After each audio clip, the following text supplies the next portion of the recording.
করোনার আতঙ্কে মানুষের বাড়িতে যাওয়া আসা বন্ধ করতে বাধ্য হয়েছিল। করোনার টাইমে কেউ নিজের বাড়িতে অতিথি পছন্দ করতো না। ঠিক সেই সময়কার এক গল্প আপনাদের আজ শোনাবো। চীন থেকে ভয়ঙ্কর করোনা পাড়ি দিচ্ছিল ইন্ডিয়াতে। মানুষকে সতর্ক করার জন্য চারিদিক দিয়ে অ্যানাউন্সমেন্ট চলছিল। মানুষের মধ্যে কেমন যেন একটা ভয়ের আতঙ্ক কাজ করছিল।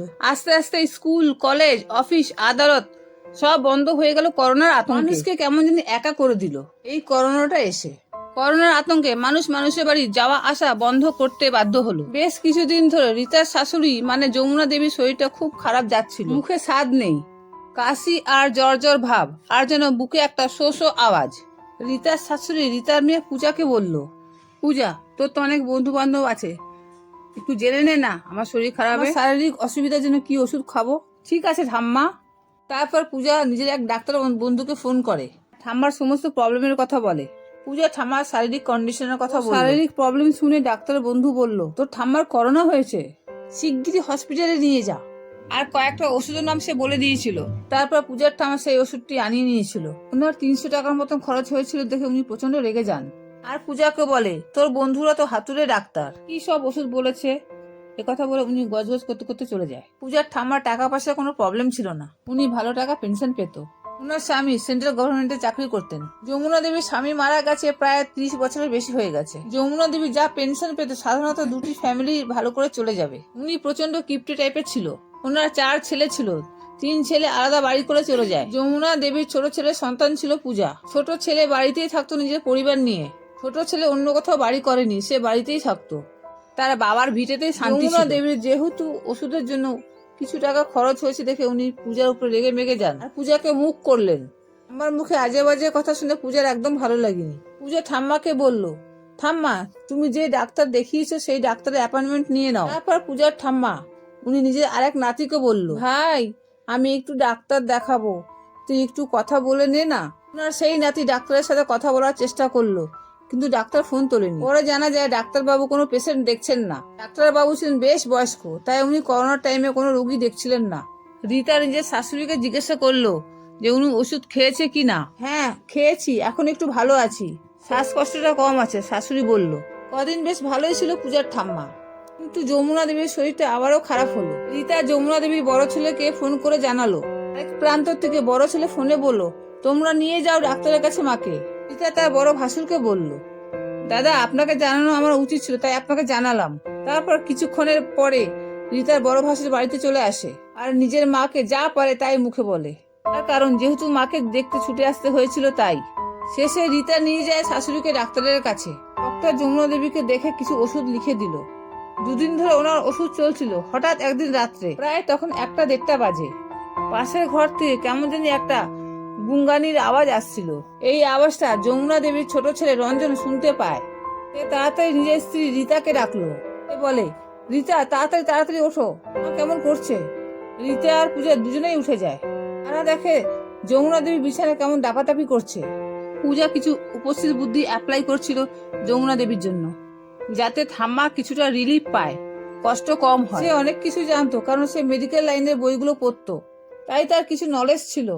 কিছুটা হলেও যমুনা দেবীর শ্বাসকষ্টটা একটু কম হয়েছিল। তারপর ফোনে ডক্টরের সাথে কনসাল্ট করে প্রেসক্রিপশন অনুযায়ী মেডিসিন আনা হয়, অক্সিজেন আর নেবুলাইজারের ব্যবস্থা করা হয়।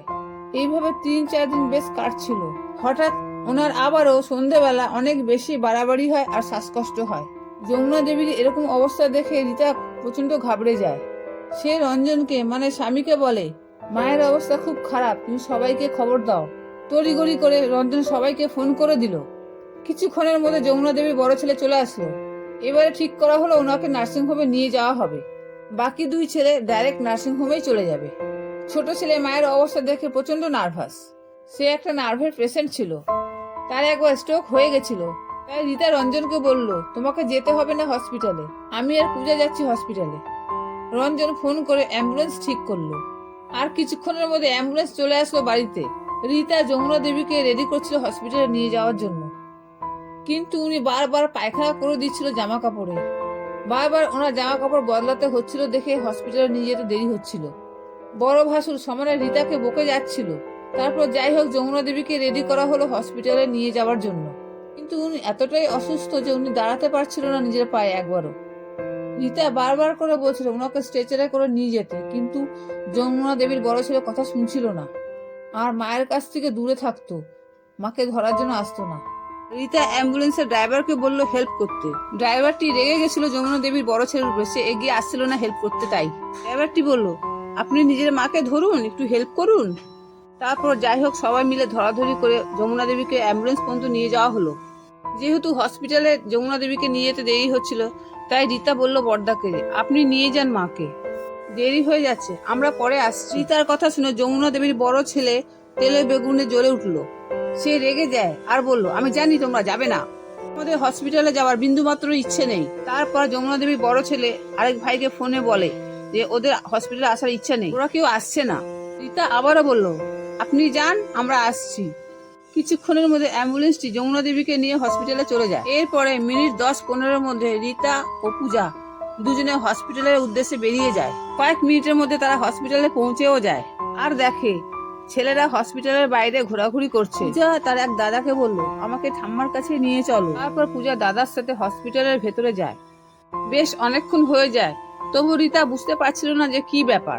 তার কারণ হসপিটালের ভেতরে যাওয়ার ব্যাপারে সবাইকে অ্যালাউ করছিল না। রীতা দেখলো সব ভাইয়েরা একসাথে কিছু একটা বিষয়ের উপরে গভীরভাবে আলোচনা করছে। অনেকক্ষণ বাদে যমুনা দেবীর এক ছেলে রীতাকে ডেকে বলল মায়ের করোনা হয়েছে, সরকারি হসপিটালে নিয়ে গেলে সবাইকে কোয়ারেন্টাইনে থাকতে হবে।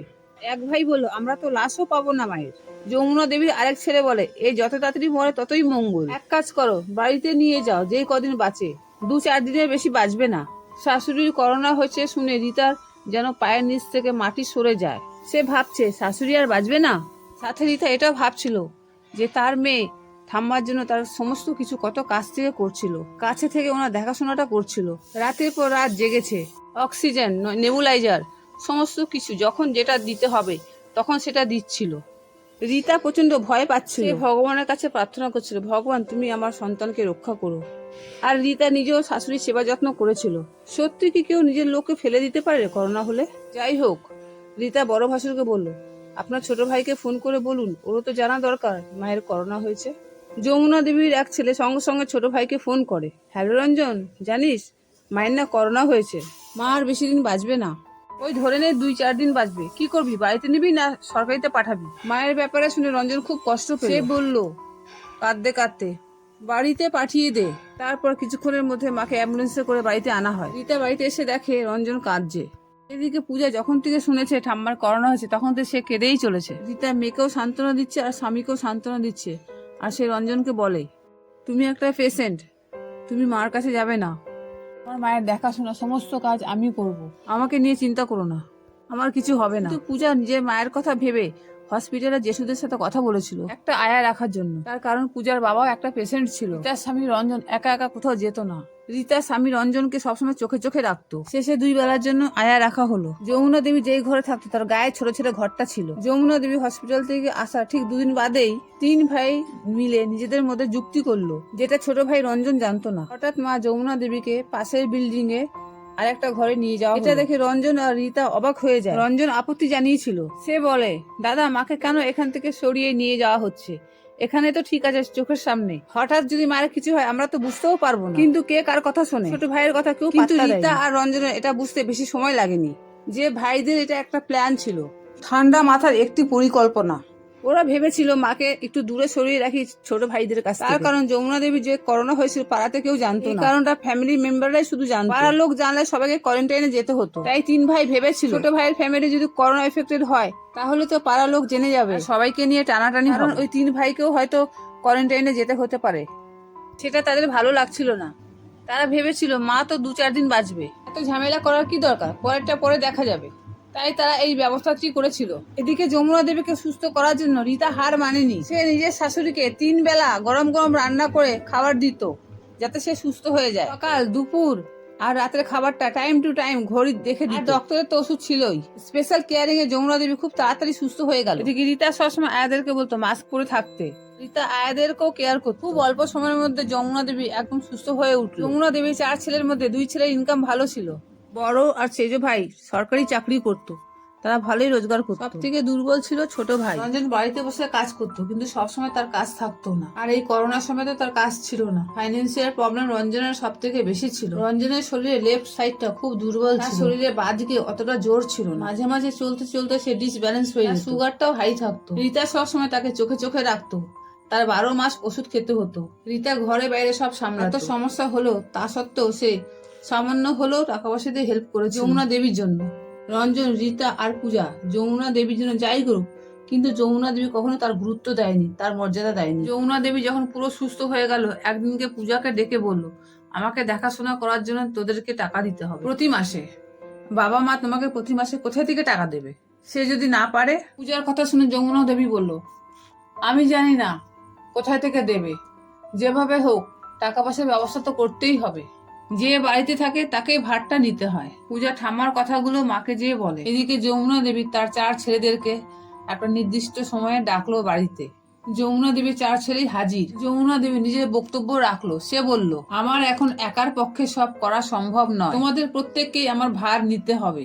তোমরা 4 ভাই, তোমাদের আমার প্রতি দায়িত্ব আছে। আমি যতদিন বাঁচবো তোমাদেরকে পালা করে আমার দেখাশোনার ভার নিতে হবে। তোমরা যদি মনে করো তোমাদের নিজেদের বাড়িতে আমাকে রাখতে পারো দেখাশোনার জন্য, যে নিজের কাছে রাখবে না তাকে আয়ের খরচটা দিতে হবে। যমুনা দেবীর কথা শুনে বড় 3 ভাই আলোচনা করছিল। ওই 3 ভাইয়ের হাবভাব ছিল, যেহেতু ছোট ভাই বাড়িতে থাকে তাই পুরো ভারটা ছোট ভাইকেই নিতে হবে। এই ব্যাপারে যমুনা দেবী তার 3 ছেলের সাথে একমত ছিল।